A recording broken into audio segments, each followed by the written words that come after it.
Rebirth by Eric Bear and Greg Bear. For a moment after Reiser awoke, he thought he might be in the land of the dead. Everything was dark and cold, and he could not move. Tiny lights winked on one by one, encircling his field of vision. Then an invisible hand loosened its grip, and he could move his arms.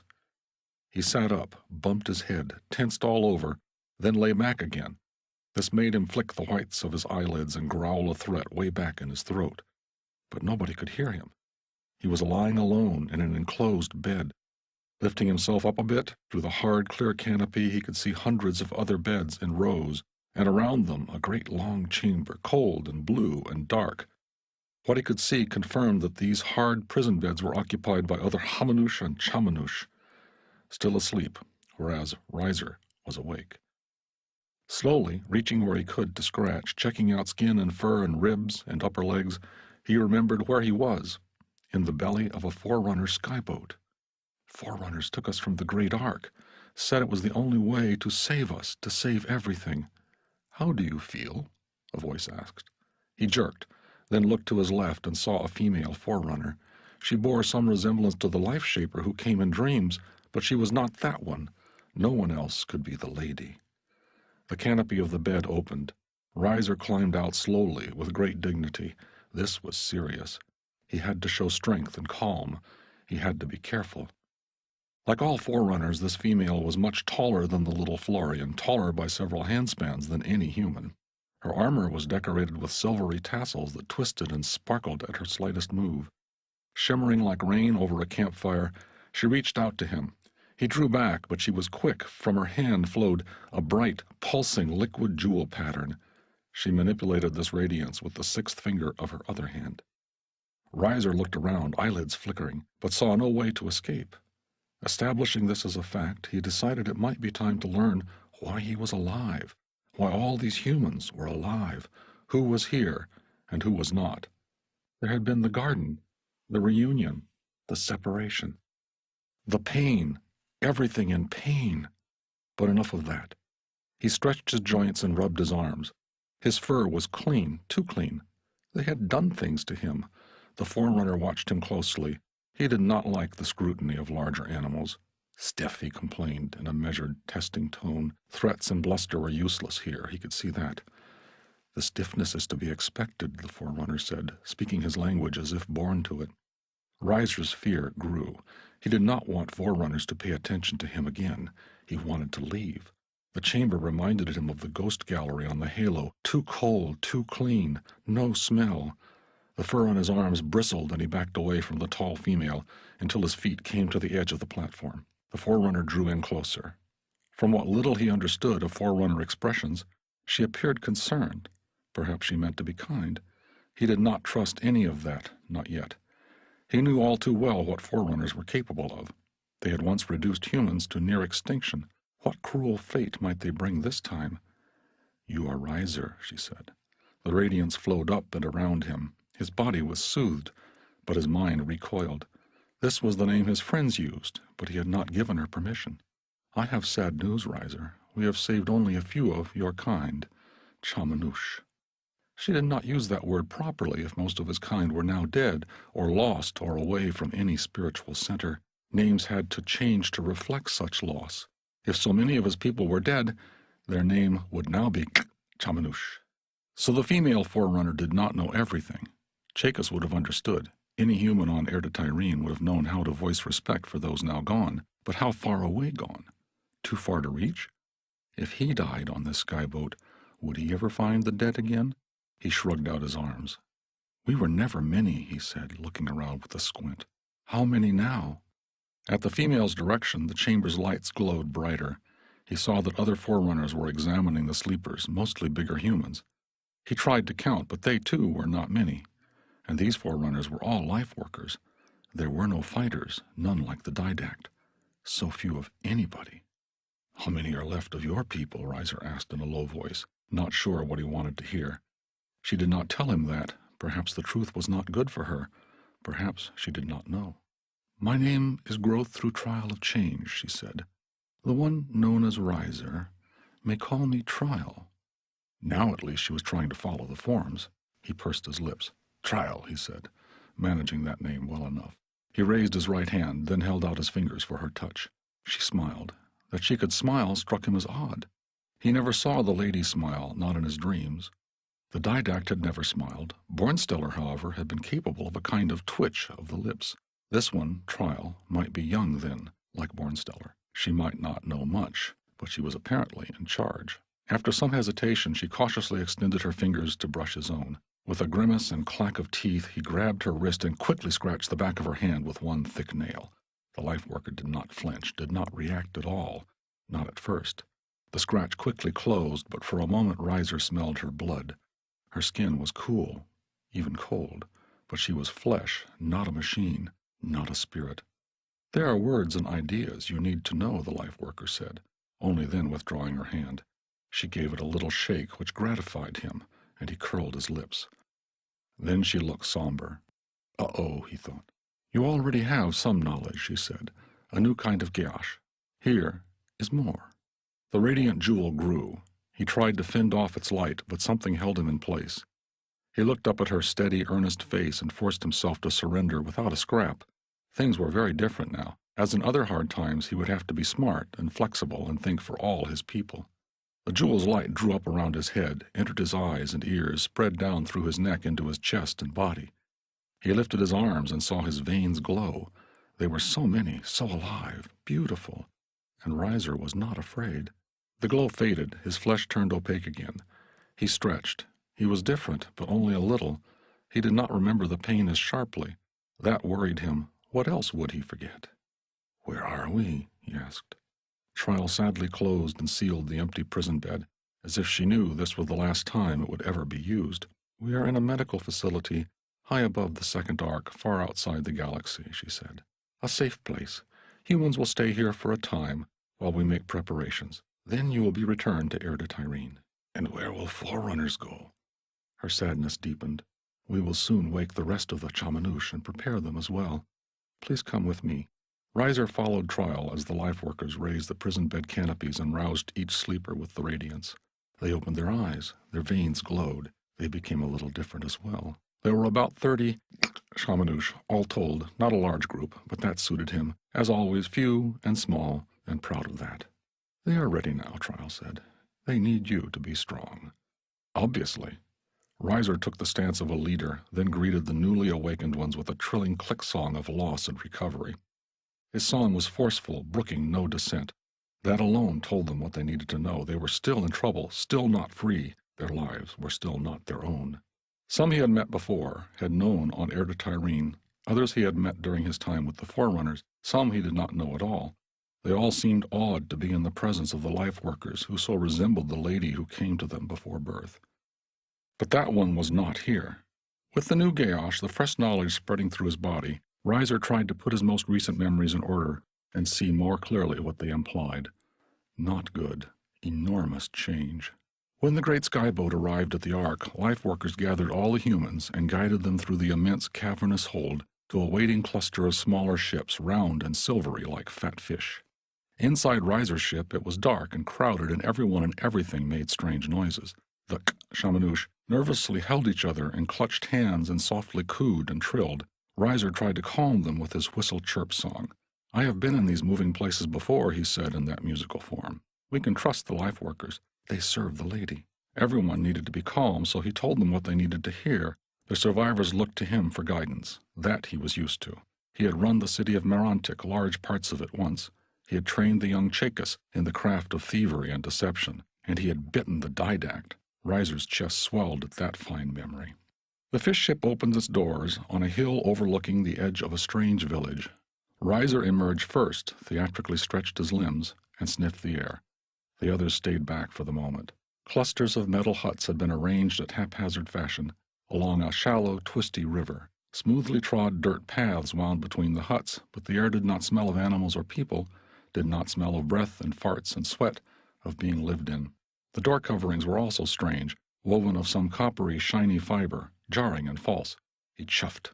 Typical. Forerunners had studied human villages and then copied them without understanding how they were used or what they were made of. They ruled the skies, but knew nothing of what lay beneath. The lands surrounding the village were also wrong. Tall, thin-leaved trees he did not recognize rose up here and there, with no community, no enthusiasm. They were strangers here themselves, flowering bushes thrust from the thin soil, again like none he had ever seen before, their blooms poking out tufted yellow rods that swayed in the sterile breeze. Everything smelled too clean, too fresh, like just before a thunderstorm. The light was odd, too. He looked up at the sun, not at all like the sun he was used to, nor any of the suns he had seen since meeting Bornsteller. This big false light hung and pivoted on its side to cast nighttime shadows on distant lands. Reiser wheeled about, dizzy, lands that rose up on all sides, like the petals of a huge, spiky flower, typically Forerunner, false, immense beyond his ken, impossible. Next to the false sun, nearly obscured by that brilliance, he could make out dim swirling spirals that glowed with ghostly pallor like dribbled milk soaking into black mud under moonshine. These swirls must be very, very large and very far away. He had seen something like them on Air to Tyrene. Some had called that glowing milk soak in the sky Heaven's River, and said it was the beaten-down trail of all fixed and wandering spirit lights, but not the same, not at all the same, nothing familiar. He nudged Trial. She looked down at him. "What is that?" he asked, and pointed to the swirls. The others listened closely. "That is the galaxy," Trial answered matter-of-factly. His confusion was painful. "You give me words, but I still don't feel them," Reiser said. Around him the others, his people, and the bigger humans, lost in hugeness, began to moan and then to wail. Trial looked around her, put on a stern face, and tapped her hands together. The wailing stopped. Impressive, Reiser thought. She is not so young. That out there is all the suns and worlds we know, including the one you knew, she said. Where we are now, the Ark, is far outside that great spinning wheel of suns. There is no reason to cry out. You are safe here. We are safe here, protected from everything that has happened. Reiser decided to give it a go. He stared up at the galaxy, working to understand better. The others watched him, some fearful, whimpering as he tried to absorb it. So great, so somber and dim and beautiful. From here, it might as well be a part of a dream a great spirit, a big other, was having in which he was only a tiny part. Maybe it was the lady's dream. He could live with that. He could live in the lady's dream. Then something in his head clicked, and the new gash brought forth memories both suppressed and new. The jewel's words and images rose up behind his eyes, and he saw, new for the first time, desolation. Villages deserted, farms abandoned, empty, roads stretching to empty houses, the great world scrubbed and swept out like plague-filled huts. Everything he knew gone. Sad, crumpled bodies not even given time to rot. Dissolving, sinking into the dirt. That made him cry out. Not even bones to bury or burn.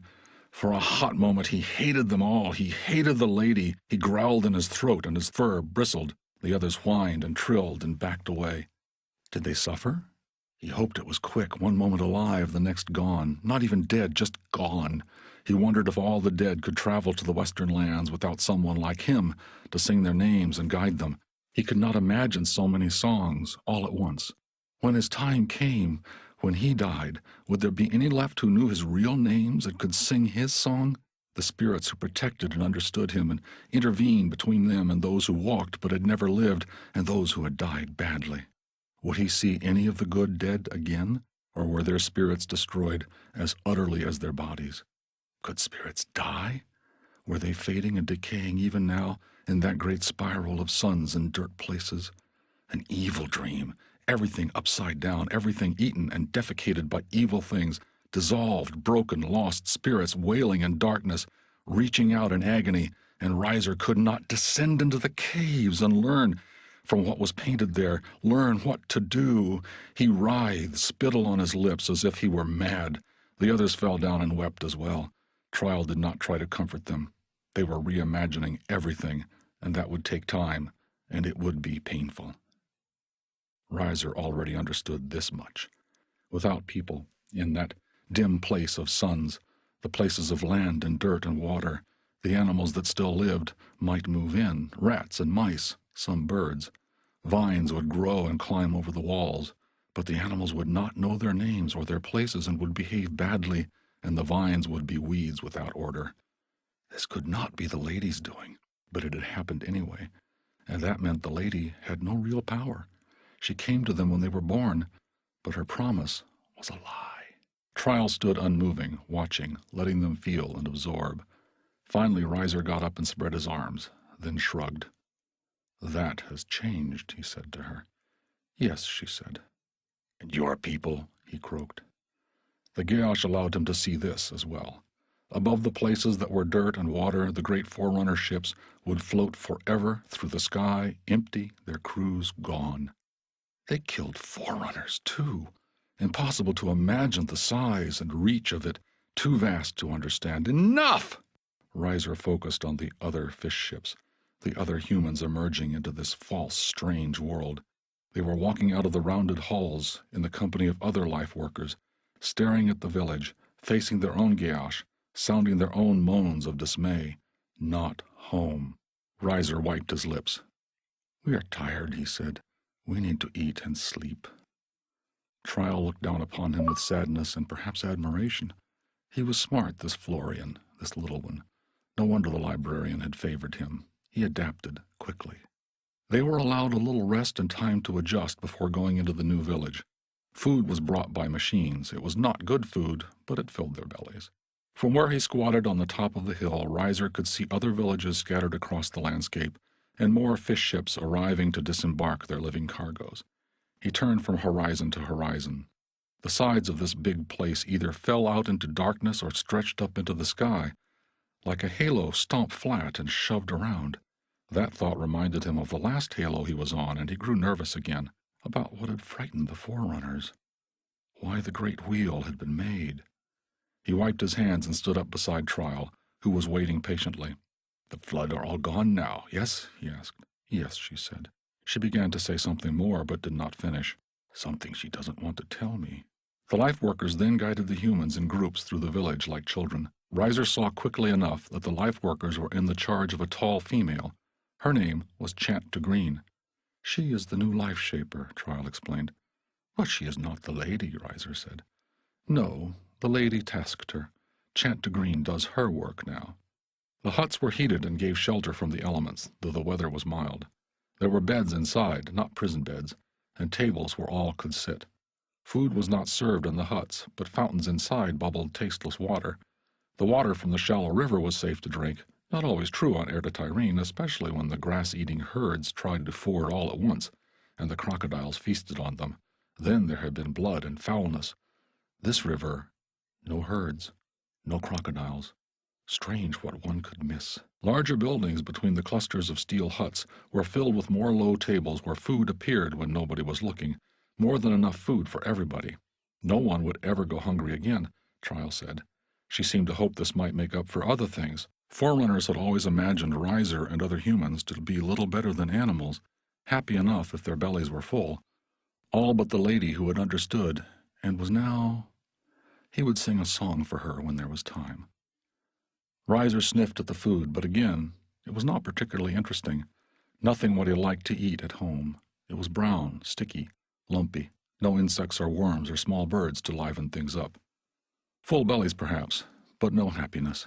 His people were not animals. After Trial had introduced them to the food buildings, life workers gathered the humans, large and small, and explained that their new Geash would help them understand which plants here were safe to eat, and which could help them if they fell ill. Reiser sniffed again. That had been his specialty, teaching others the hidden uses of plants and herbs. These Forerunners thought nothing of learning, only of knowing. A tall human asked about hunting.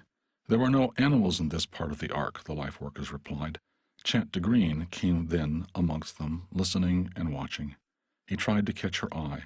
She did not notice him. Not at all like the lady. She favored me. "How long will we be here?" asked another human, a tall, olive-skinned, round-faced woman of a kind Reiser had not met before.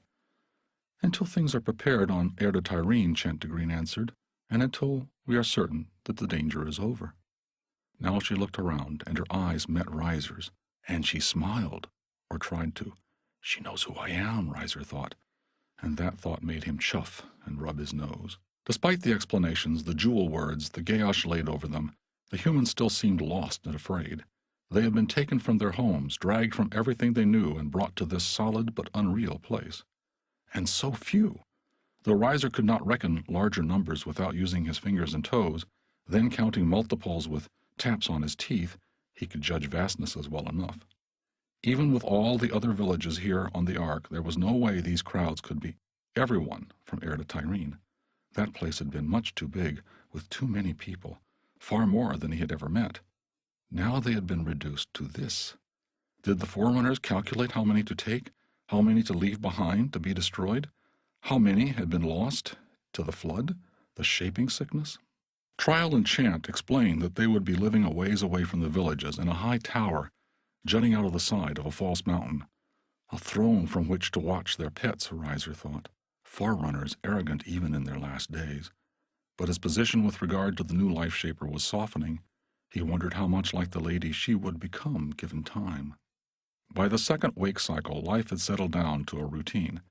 The people had moved into their houses and gotten used to the brown lumps they were fed. They walked from village to village in hopes of finding absent friends and family. Usually those hopes were dashed. But Venivra was in the next village over, and when Reiser found her, they embraced and then backed away, embarrassed at the display. Venivra asked after Chacus. Reiser did not have the heart to tell her what he had seen. There were other races here, too, some strong and sinewy, others squat and broad. They were even the Sanshum he had encountered with Chacus and Bornsteller so long ago. Many strange others Reiser did not know the names for. A whole spectrum of races and peoples mingling. This was not so unlike the afterlife, after all. Many tears were shed in the huts by night, some from sorrow, some even now from fear. Reiser comforted the other Shamanush and told them that the new lady would watch over them just as the old one had, even if he did not yet believe this. They needed comfort. The Forerunners mostly kept to their tower. They said they needed time to plan the return. The night shadow from the rotating sun never quite fell across its peak, and it always shone with a bright silver glow against the black space above. When new life workers came down to the villages to be introduced to the surviving humans and to check on their health, the new arrivals seemed as lost and stunned as everyone else. Perhaps they had not yet received their new Geash. On the third day, a visitor came to Reiser's hut. First, a vaguely familiar smell came through the coppery hanging. Strong hands parted the curtain, and a tall, bulky male Forerunner stepped in, wearing the armor of a warrior servant. Reiser's fur stood on end. Was this the Didact? No. Visually similar, but the smell was very different. This one was... "Bornsteller," Reiser said, slowly raising an open palm in greeting, then even more slowly stretching out his fingers. "You have changed." The Forerunner delicately brushed Reiser's fingers. "But you are much the same, Morning Reiser," he said, stooping slightly to fit beneath the roof of the hut. He knelt on the floor. "Good to see you alive," said Reiser, struggling to make his tone match the words. "Too many dead." This new form, larger and more like the Didact than what they had seen on the other Ark, made him nervous.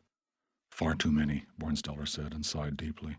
"You fired the halos," Reiser said, keeping his face impassive to mask the anger he felt. There was no choice. Not at the last.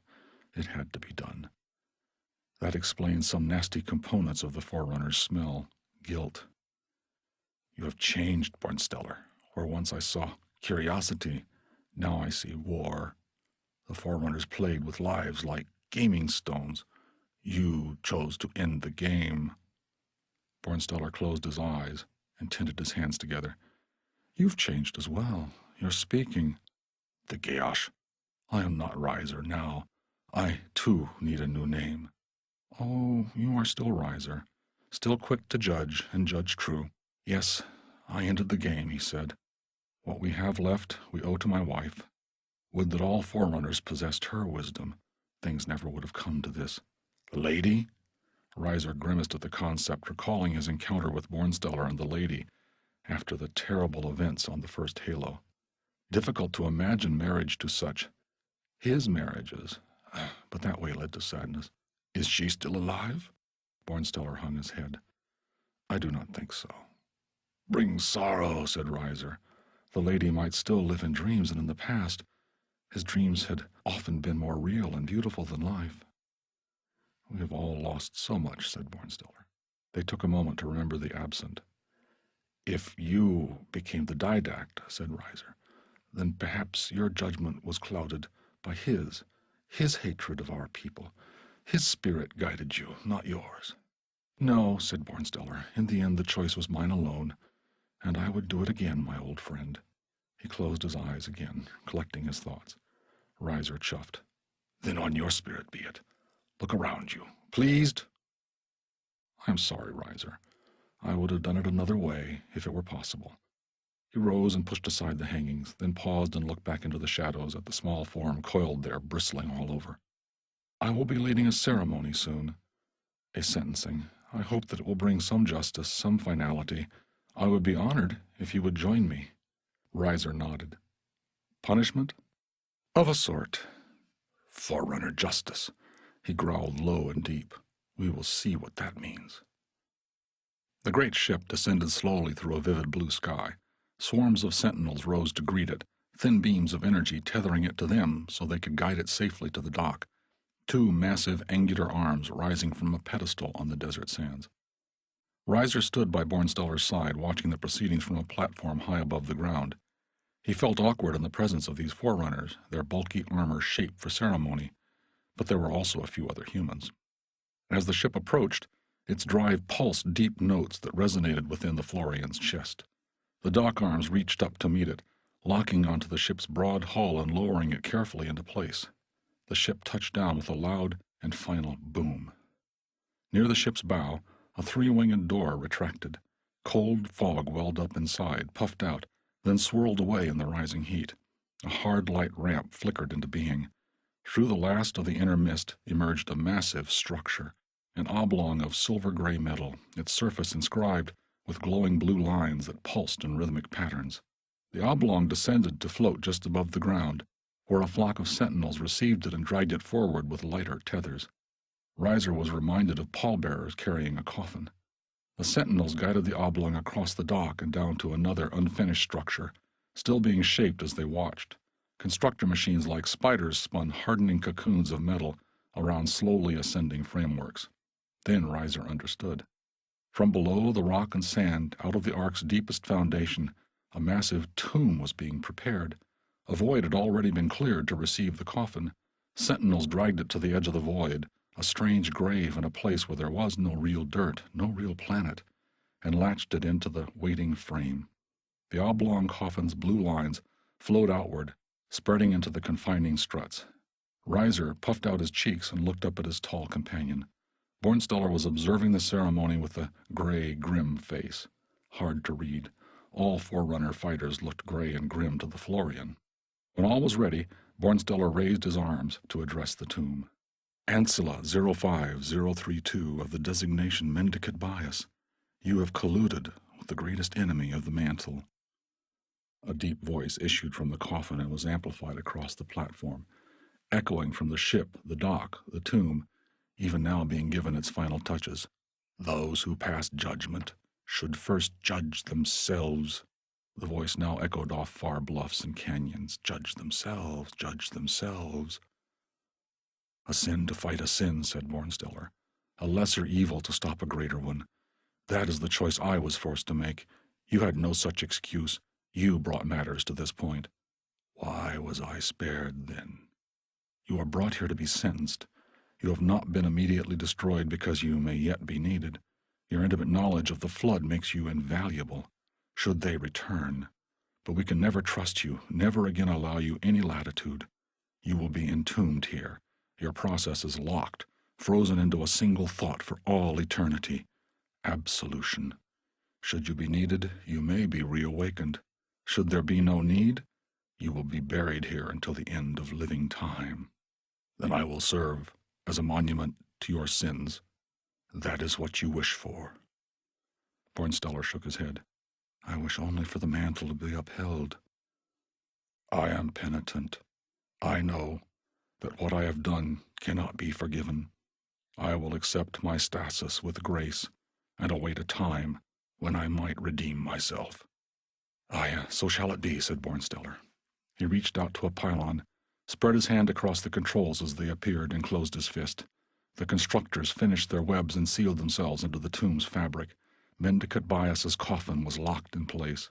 The entire structure dropped slowly below the ground, into the void in the foundation metal, its blue lines pulsing more and more slowly. One thought for all eternity, said Mendicant Bias. His tone sounded almost wistful. Now the lights were fading, flickering, going dark. "Atonement." The tomb turned black as night. The machine's final words spread across the false desert and echoed moments later from the false mountains.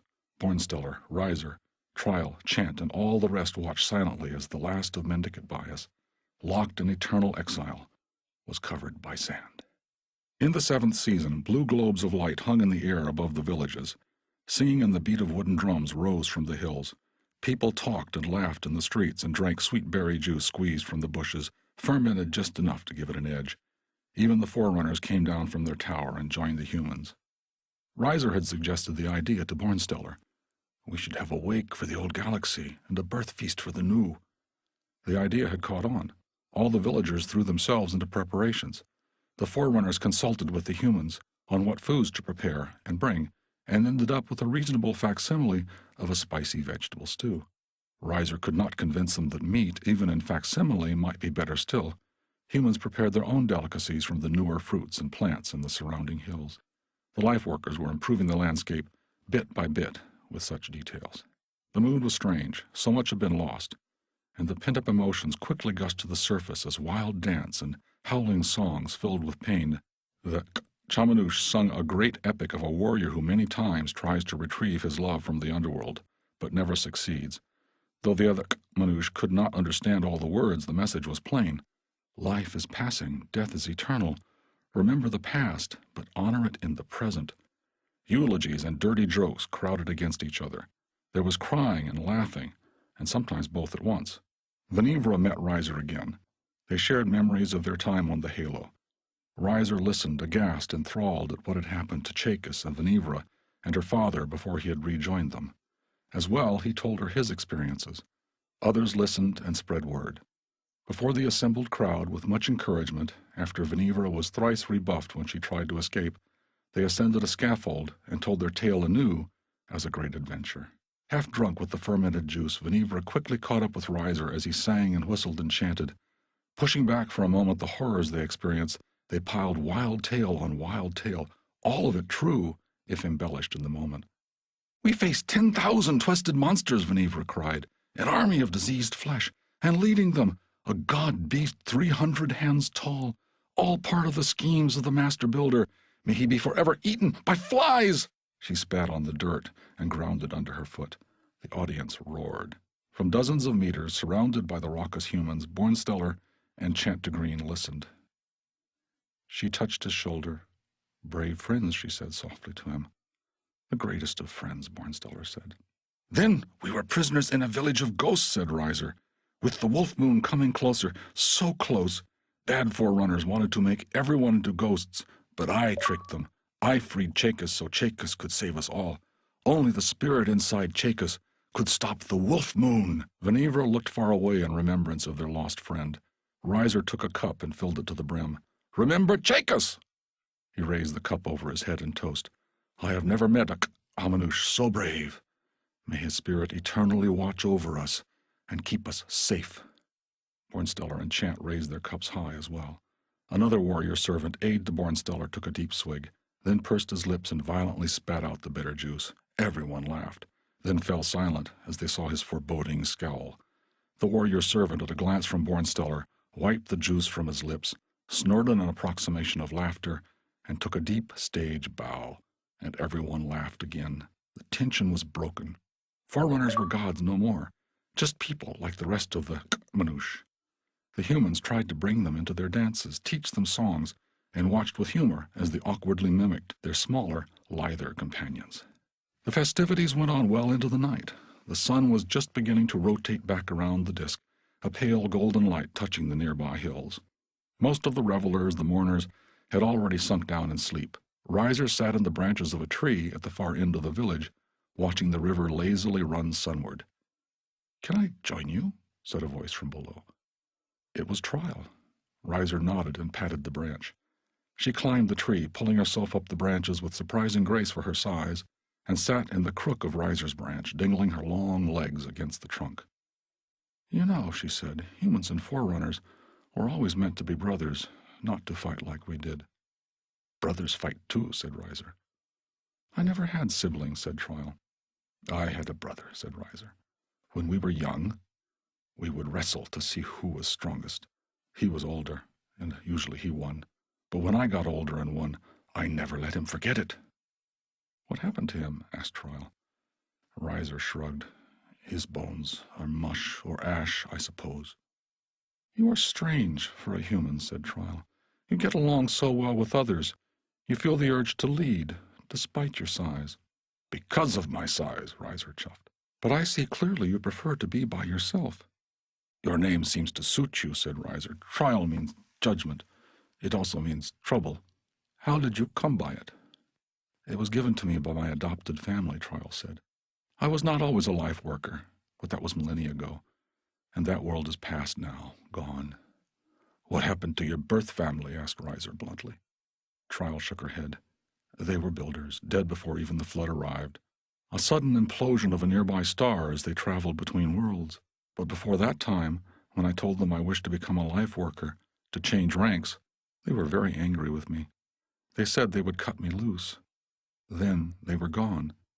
I had to honor them, but also honor my own instincts. My fellows cut me loose, but the life workers took me in. This trial would change me, allow me to become who I am, and prepare me for the great struggle that followed. She put her hand on Riser's shoulder. Take it from one even older than you, Riser. Life is little but trials. It is how we let them shape us that makes us into who we are. Forerunners failed their trial. Now it is the humans' turn to assume the mantle.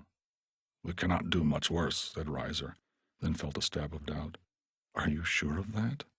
He softly chuffed, but did not argue. One morning, without any warning, a portal was created just above the false lands of the Ark. Forerunners went from village to village, gathering up the humans, taking them into the hills, guiding them into the round, silvery fish ships. It was time to return to Erde-Tyrene. Groups of the different humans would be seated at selected locations. According to Trial and Chant, this was the way Forerunners would help reawaken and reseed humanity's birth world. Riser did not ask if Forerunners could stay and help soothe the inevitable crowds of angry ghosts. More parties, perhaps, more drinking and songs, but even the life workers remained stubbornly ignorant of such difficulties. Perhaps, he decided, it would be best not to go back where all the ghosts would recognize him. Can you put my kind on a fine green island in the middle of an ocean? He asked Trial. I was raised on the grasslands and the dry and the heat, but I have always wanted to live on an island bigger and better than the one in Jamunkan Crater, where I could walk along the restless beach and feel the sun on my skin all day between the splashing of waves and the storms, some place that I could explore in my lifetime and pass that knowing along to my children, if I am to have any, and if I do, I will tell them how we once made little walled mazes on another island far, far away, and they will help me gather stones and build. The words just seemed to tumble out of him, a great vision, a beautiful destiny, away from all those ghosts. But should the unhappy spirits seek him out, he thought, then those walls, so many walls, would confuse them, and he could sleep peacefully. She smiled. Oh, there will be children. It is the very reason you were saved. She assumed a thoughtful look, then flashed an image from her ancilla. There is one place that might be suitable. He saw a beautiful beach, black sand flecked with white rocks. Then she showed him another place, a deep jungle island, very warm and moist and green. We can place your kind on many islands, she mused. Then there will be tiny elephants on this one, just your size. Would my people hunt them? Would you allow that? Life is trial, Riser. For little elephants as well, he agreed. Is that your wish? She asked. It is my wish, the Florian said, happy at last. The slip-space gate spun wide in the sky above, a dark blue bubble that burned brighter than the artificial sun. The ships lifted off, the wind of their wake blowing through the abandoned villages. One by one they rose to this passageway. And so the humans were returned to where it had all begun so long ago, Erde-Tyrene. The fish ships emerged from a dusty plain not far from where Morontic had once been, an enormous Forerunner machine, splayed open, partially buried in the earth. Surrounded by a frenzy of clouds and rain as the energy of the portal whipped up winds, these ships paused and disembarked many. On the ice sheets of the north, they left others following patterns established before by the lady. Each ship charted a different course according to her plans, and according to some new plans, trials, and chance, and risers, and so brought humankind, those few that remained, both to old and new corners of this ancient, haunted world.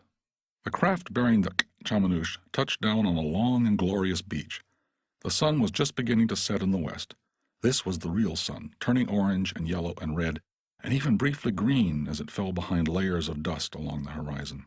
Riser stepped out of the fish ship and touched true ground, true dirt, broken leaf litter, black sand for the first time in far too long. For a moment he was afraid. He had changed so much. But he walked toward the waves lapping on the darkened wet of the tide line and stood there, toes digging into the moist sand, and then he hooted softly to himself and smiled. The other Chamanouche joined him and splashed and threw water on each other, then returned to the jungle beyond the dry sand, and together looked out through the trees where they felt a little safer, toward the far headlands of this island that was to be their home.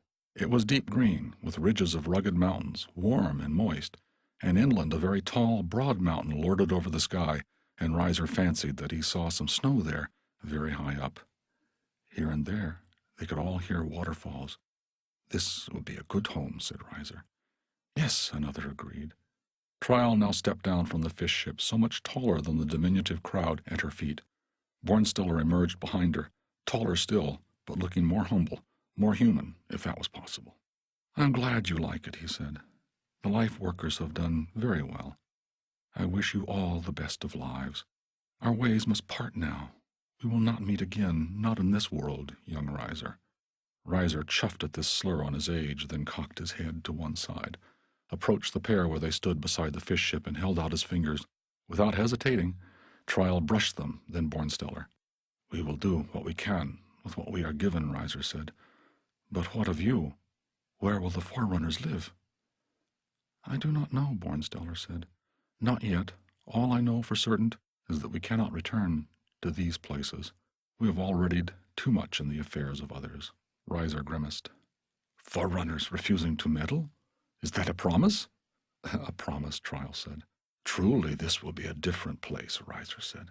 The portal will stay, said Bornstiller. Ah, then you have lied, Riser said, but with no anger or surprise. It will be buried to be found when needed. Perhaps one day your children will make their way back, and I hope meet our children. I doubt even I will live long enough to see that day, said Riser.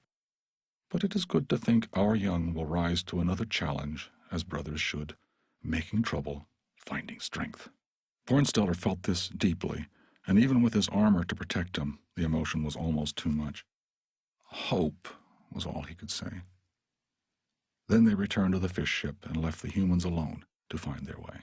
From his place in the trees, Riser watched the Forerunner ships depart over the ocean, over the horizon, into the final red glow of the sun. From his place in the trees, Riser watched the Forerunner ships depart over the ocean, over the horizon, into the final red glow of the sunset. Then he climbed down and gathered up his people to begin exploring. It didn't take Riser long to realize that they had all lived through a long and very strange dream. In their dream, humans, Forerunners, everyone in the galaxy had been stripped of their worldly might and bluster and made to come together as one. Could that have truly happened? He chuffed and walked ahead of his small group. The small, lovely men and women whispered like passing breezes and sang like little birds, showing how delighted they were to be free, to be alive. Soon enough they would lie down and make young ones. This was a very good place for young ones. Perhaps it was time to welcome the ghosts after all. He would have his people build walls, not to confuse, not to shun, but to guide the ghosts, to help them remember where they belonged and who still honored their memory. It was time now to awaken, to live again. He took a clump of earth in his hand and squeezed it hard to reassure himself that it was still real. There would be war. That was inevitable. People would kill each other. There would be suffering and cruelty, and people would forget those past sins and live out new ones. But despite all that, life would continue, and the dead would return and be met with joy. Riser released the dirt of the earth, let it fall from his grasp, and blow away in the wind.